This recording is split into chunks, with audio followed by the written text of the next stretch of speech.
Connecticut family has now filed a $100 million federal lawsuit after learning their loved one died while in custody at a state prison. The lawsuit follows a recently released multi-year investigation.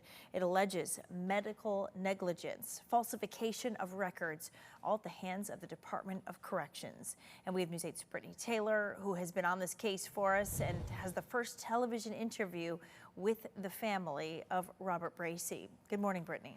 Good morning, Laura. The Bracey family is reliving a nightmare after losing their loved one within 24 hours at a state prison, a death they say was preventable.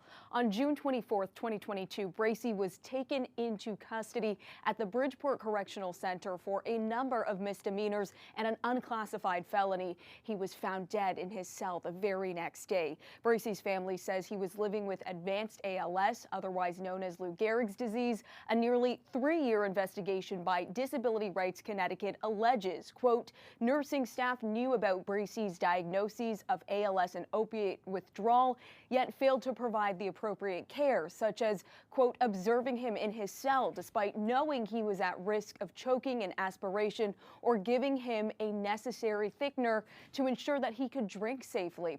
It also accuses corrections staff of falsifying records and violating several state and federal laws. Here's more from Bracey's brother and daughter.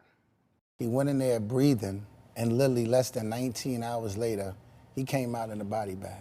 This is supposed to be people that's supposed to protect and serve and to help these people, and y'all treating them less than an animal. And that's not right. And he didn't deserve that. The DOC responding, saying it, quote, takes the health and well-being of all those under its supervision seriously and strives to ensure the incarcerated population receives the best level of care possible, but would not comment on this specific case. Coming up in our next half hour, you'll hear directly from the attorney that led that 3-year investigation into Bracey's death and what she says video surveillance inside the prison showed. For now, live in the newsroom this morning, Brittany Taylor, News 8.